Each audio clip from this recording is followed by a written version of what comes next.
So, bumili ako ng bonnet na may kasama ng mittens and socks. Ayan. Ang cute niya.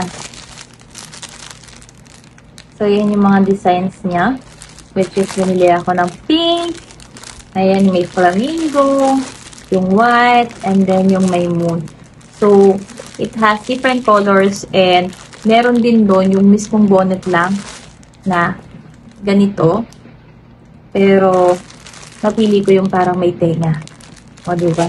So, papalit-palit yung anak ko ng kanyang mittens, ng socks, and ng kanyang bonnet.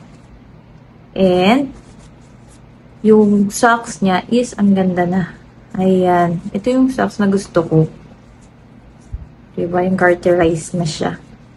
And the mittens as well. Kasi yung mittens ng baru-baruan is, meron siyang tali, which is natatanggal yung tali niya, and maluwag. So, pag ganito yung mittens ninyo and yung socks ninyo, secure na secure yung fit and yung fingertips ng inyong baby. And ang cutie pa ng kanyang bonnet. Maraming color na pagpipilian. Pero, ito yung napili ko. Siyempre, as newborn, mas maganda ng light color para makita mo kapag may mga gumagapang sa damit ng inyong anak.